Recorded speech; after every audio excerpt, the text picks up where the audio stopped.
Still adjusting to campus with no Hale library? Today on MHK All Day, we have an in-studio interview with a library help desk employee ready to answer your questions.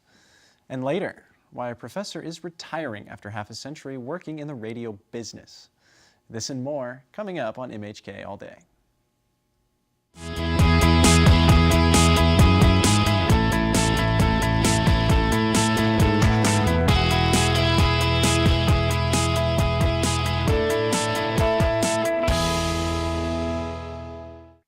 Welcome to MHK All Day. I'm Colby Miller. On today's show, we're going inside a local barbershop that is not letting a recent flood in Manhattan affect their business.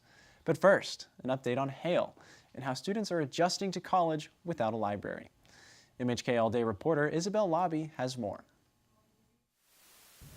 After 6 weeks of classes, students from freshmen to seniors are feeling the absence of Hale Library. Now that the 500,000 square foot building is closed for the school year, students have to make adjustments to their study habits. Because the fire occurred over the summer, several students weren't sure what was going on with the library until they returned to campus. Senior Madison Obermeyer was out of the country when she heard the news of the fire. Really devastated when I heard about the fire in Hale. I was still abroad over in Liverpool, England, and we got the K-State alert on our email, and we didn't know what the damage was. We didn't know how long the fire had been going for. And I think the first thing that ran through my mind was if it was the entire library, where the fire had started, and just how much damage there could be, because that was some place where I spent a lot of my time.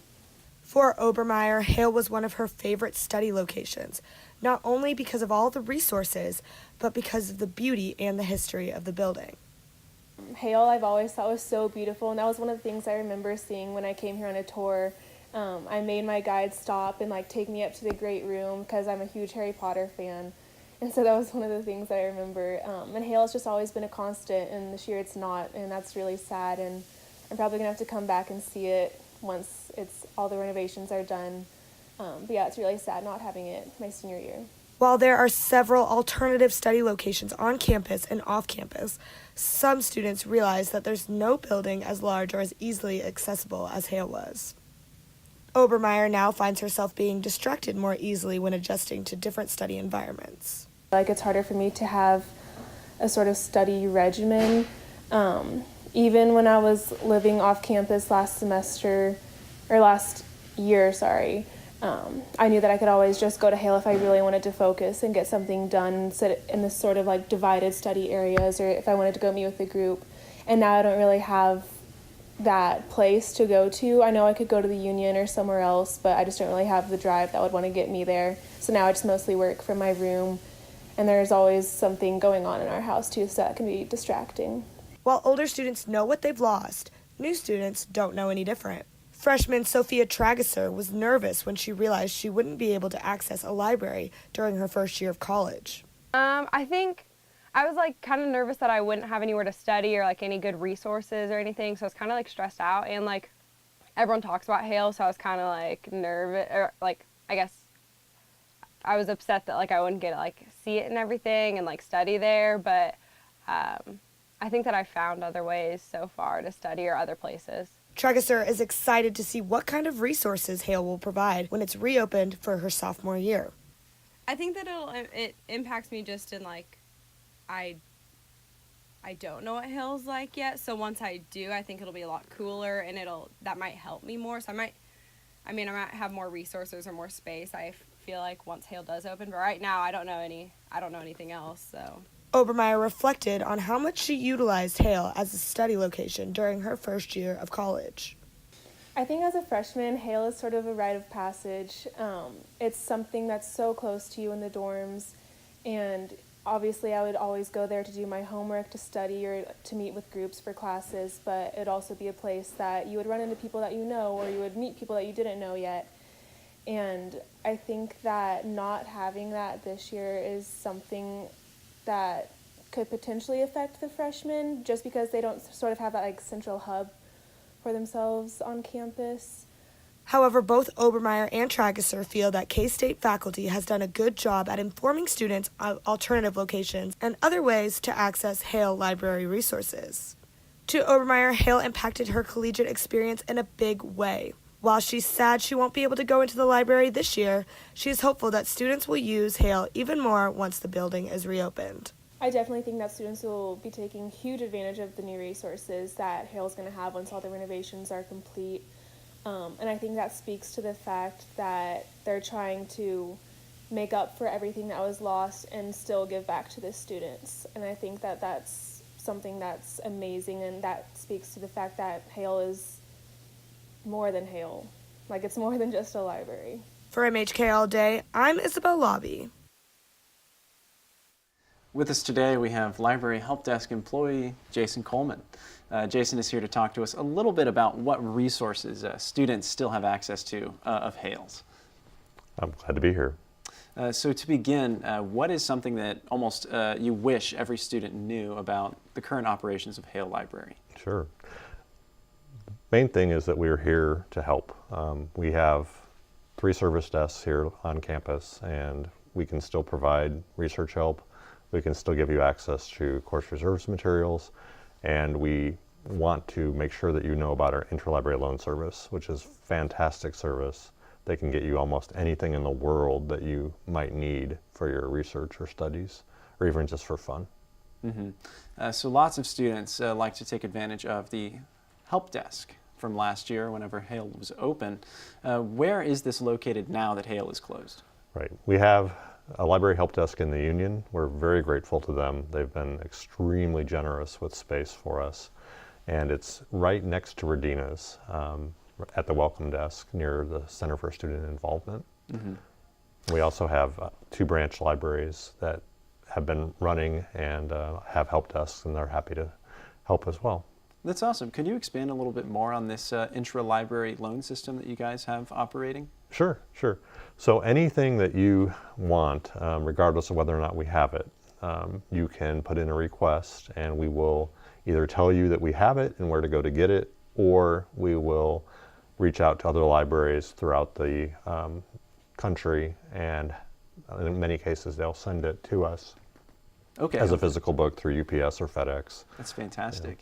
Yeah. To close, I guess, if you could tell us, I know the Media Development Center was another resource that Hale offered. Where has that moved? Right, that's moved to Seton 001, and it's now called the Media Center.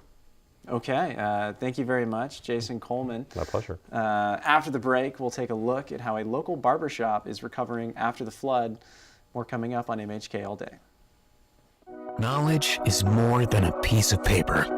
It's being committed to leaving the world a better place, dedicated to limitless learning, conducting research that is tried and true, and then tried again, crossing disciplines, blazing trails, discovering better methods that lead to global solutions. What is the K-State graduate student experience? Unrestricted, proven, you. The heart-pounding roar, a sea of purple, wielding twists and turns, a sincere smile and simple phrase. Legacies that span generations, blurring the line between fans and family. Believing we bleed a different color. Foundations defined by a single stone. That special place you love full well. What makes traditions unforgettable? Loyalty. Purple. You. The K-State fabric is woven with a commitment to service, a common thread of experience and expertise, research that makes ambition a reality, student opportunities that foster empowered leaders, an environment that embraces creative collaboration. We look for moments to define ourselves as trailblazers and as advocates for advancement. Why does K-State believe it can achieve a stronger tomorrow? Promise, possibility, you. Outreach is more than a goal. It's our land-grant mission. We feed and sustain an expanding population and cultivate strong, stable families, growing responsibility and leadership in our youth through a far-reaching network of research, resources, and educators. Whether you're in Kansas or across the globe, every life is worthy of an extended hand. What makes K-State Research and Extension so powerful? Purpose, outreach, you. A local barber shop had to make the tough decision whether or not to reopen after a flood earlier this month. MHK All-Day reporter Dallas Coronado has more. Earlier this month, Manhattan experienced some of the most severe weather it's seen in years. In just hours, homes, vehicles, and businesses were submerged in water. The flooding left properties in shambles. While most areas of the city were not affected, other areas didn't get so lucky. I'm standing inside of what used to be Debonair's barbershop. Now left in ruins like many other buildings in Manhattan, Debonair's was forced to close its doors. However, barber and owner Shannon Lewis decided he wouldn't let a storm decide the fate of his barbershop. I've been cutting hair since I was 13. I've been cutting in Manhattan for probably about 6 years now. Debonair's was just one of a handful of businesses in the area which were consumed by the flood. Well, I just looked over, and as I was pulling up to go to the gym, and I was like, no, this is not happening. And I looked closely, and it was happening. It was stopped 6 feet under water. And I said, okay, I'll just turn back around and go home. You know, you standing around looking at no standing water. That's how I felt about it. The next day I walked in the shop and I was like, this is really done. There was 2 inches of mud and everything was just tossed. My shop had a couch, a seat, a couch, a matching seat, toys for the kids, books for the kids, a flat screen so they could watch kid things when it was time to get their haircut. Had a little office, refrigerator. When I seen everything's just tossed, I just only imagine things just floating around in the shop. Lewis was only able to recover a few small items. He thought it would be useless to try to save it all. I had to restore all of my clippers. I would say it was over probably about $1,000 worth of equipment when you join them all together. I had to restore it. I had to pay for everything. Well, I would say pay, but I had to rebuild with all new everything. Replacing the equipment was only one step. Finding another place to cut hair was a separate challenge. I had to find me a spot, and I had to find me a spot that would be comfortable for the customers, because my shop was a private area, but where men can be men, teenagers can be teenagers, boys can be boys, so the man can find encouragement. Lewis was able to find open space inside Lindy International Beauty Supply and African Braiding Shop. I got a phone call Friday that this current new spot I'm in was available, and the dude was going to leave Saturday. Debonair's is now located at 4th and Points, near the heart of downtown Manhattan. It's a central point for my customers, and so it's that central point. And there's good restaurants. You see life down here. You see a lot more life here than when you were seeing over there on the Anderson. A new location and a fresh start has his customers optimistic about what's to come. Man, so I could say the only thing positive that came out the flood was the location he got.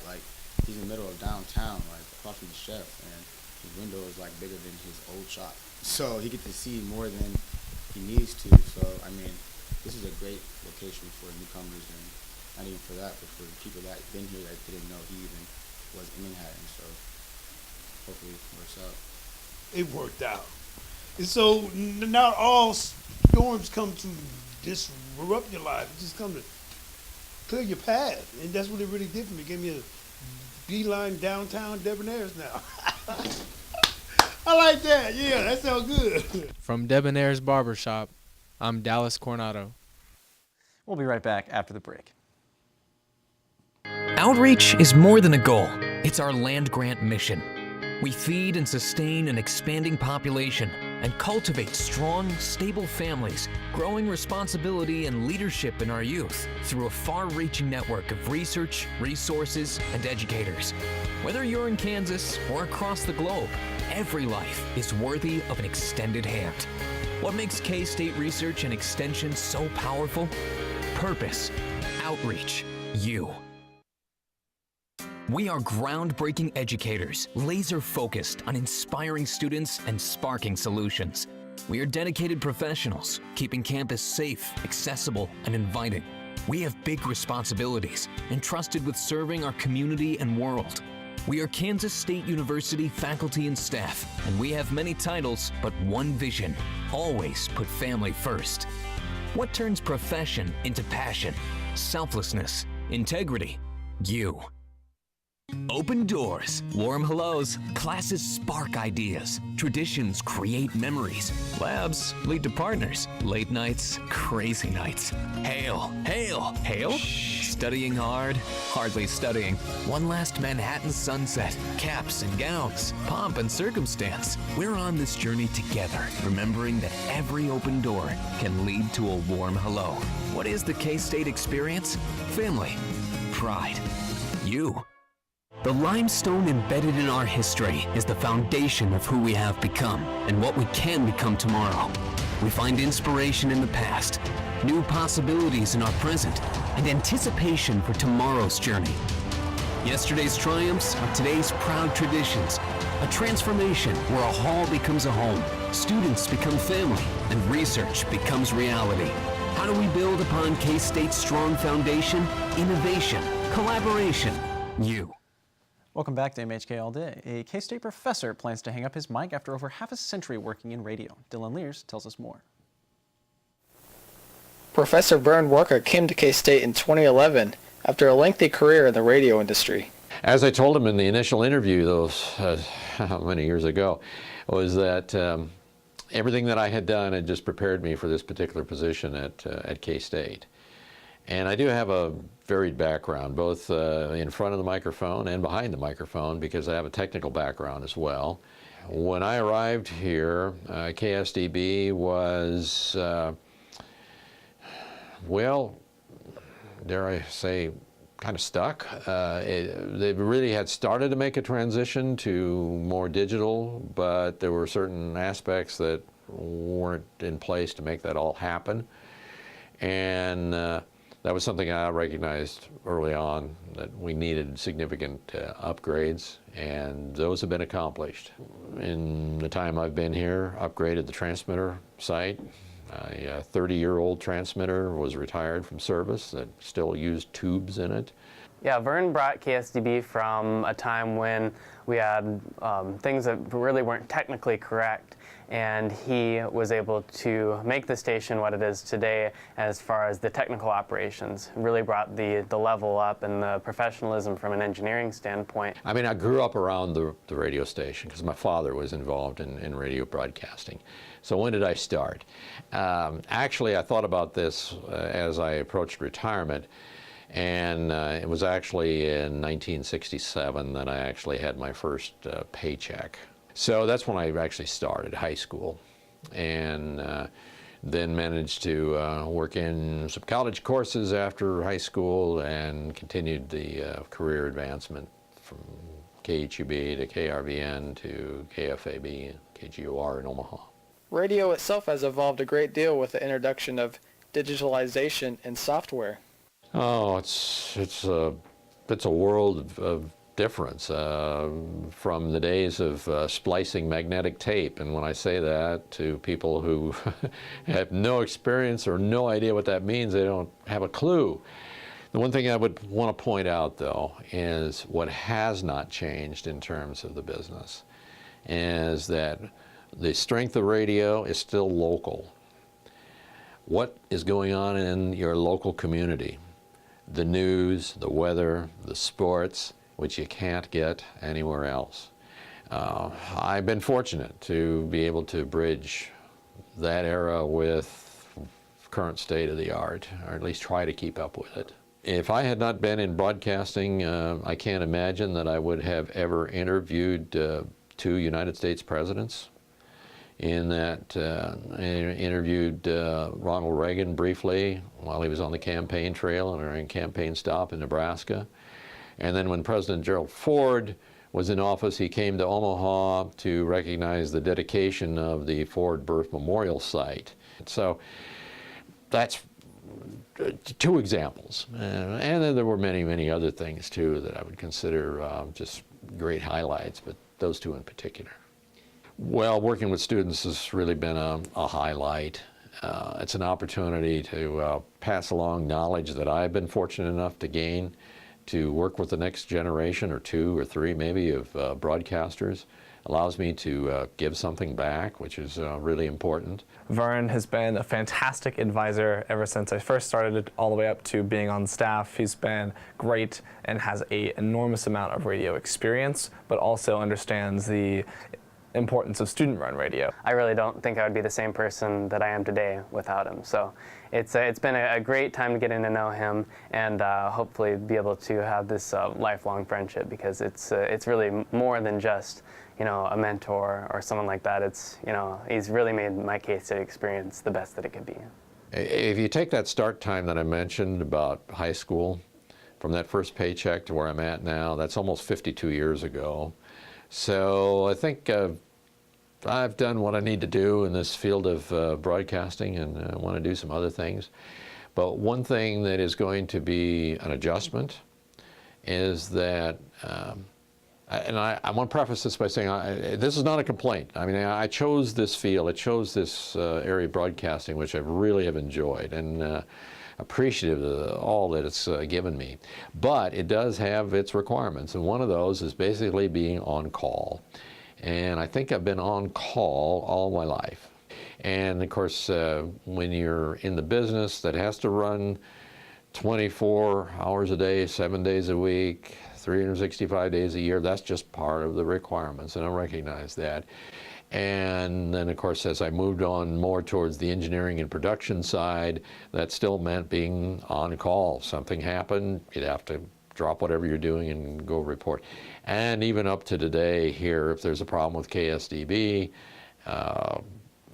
I'm the one that gets the call or the text and says, you know, here's a problem. That doesn't mean that I don't have backup and other people to help, but that'll be a bit of a change for me. Coming up, a hidden glance into the hidden sports of K-State. More after the break. Good transition.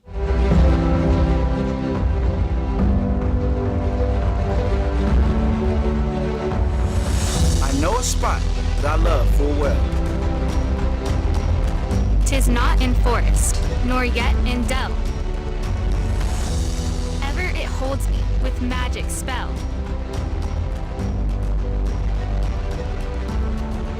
Think of thee, alma mater.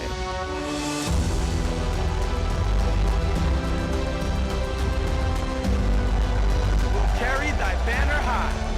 Long, long, may thy colors fly. Loyal to thee, thy children will swell the cry.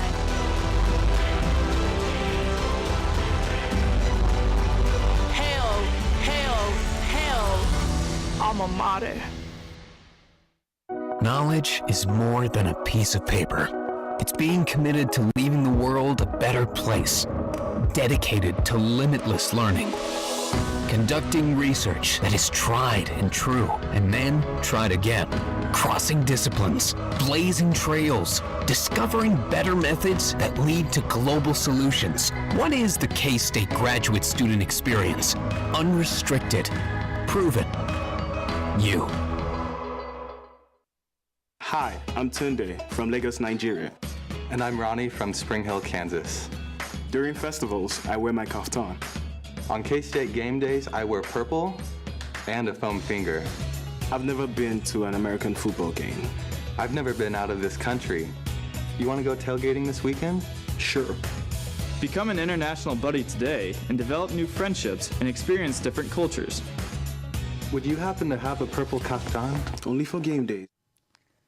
Intramural football is underway, and to some, these competitions mean more to them than you might think. MHK All Day reporter Jared Sleppy has the story. Intramural football is a great time for students to take out all their aggressions of their stressful everyday lives. They also get a chance to show off what they got on the football field and hang out with friends and grow new relationships. A lot of these players have high school experience, and some even had opportunities to play at the next level, but decided to come to K-State to pursue their careers instead. It's a lot of fun. A lot of people in high school want to go play like college sports, but then they realize all the work and the effort you have to put in. But once you get into like the fraternity life or just in the dorms or anything, they have intramurals. It's a lot of fun to be involved, and you get played with best friends. These guys are a talented bunch and draw quite a bit of attention from other fraternities around the university, and it creates quite the competition. Fraternities will do recruiting during the off-season and run plays, as well as doing light workouts to make sure their team is game ready. And although they pride in having a winning squad every year, they try to not take it too seriously. Honestly, we had tryouts, but it wasn't much of make a play or anything. We just go with the flow out there. Like, I'll be like, hey, Matthew, I'm lining up on the inside. I'm going to do a fake in and go out, and we just really just go on the run and score a lot. And although they don't get to play here at Bill Snyder Family Stadium, they still get plenty of opportunities to showcase their talents on the gridiron. So with all these guys running around, there has to be some people to be able to create some order amongst the chaos. Enter the K-State intramural referees. These students do their absolute best enforcing the rules and calming down the situation when tempers flare. There was a frat championship game last year, and there was a lot of testosterone, levels and stuff were high, so there was a little bit of an argument, and people started swinging, pushing each other. So that's the craziest thing I've seen, 50 plus dudes all shoving each other, yelling. It's really just trying to be as personable as you can, us kind of all being essentially classmates. We all know each other, so just talking to maybe Billy is getting mad, and he so that's just me talking to Billy, calming him down, saying, hey man, it's just flag football, it doesn't mean a lot. So it's really just trying to be personable, trying to deflate the situation that way. Officiating isn't just about breaking up fights and calming down tempers. Each official has to make sure that they know the rules of flag football and assess those rules to the game accordingly. The difficult thing about that is, these new rookie officials only have about 2 or 3 training sessions before they are put on the field to officiate their first game. Although it sounds like a lot of pressure, these rookies seem to be handling it pretty well. It was very fun, kind of intimidating. Well, okay, not really, but you think there's a lot you have to know, and it's fine. While the first years try their hand at officiating for the first time, the more experienced supervisors have the stressful task of making sure they all know what they're doing. Training-wise, it's pretty intense, a lot of rules knowledge. A lot of people have never played football before, so they're adjusting to the sport itself. Same thing with soccer. So for me personally, I don't know anything about soccer, so that's been an adjustment. But just rules knowledge. So it's kind of a whirlwind for a week, but get some practice for a couple weeks out here on the fields, and that makes it a lot nicer. One of the most important things that the supervisors can tell the rookies is to not overthink things and remain calm and collected, and try to not overload themselves with too much knowledge at once. Take it one day at a time, because we know we give out a lot of information, so just trust yourself, trust us, and everything will go smoothly after that. The refs, in the end, will tell you that they enjoy. Thanks for joining us on this edition of MHK All Day. Have a great weekend.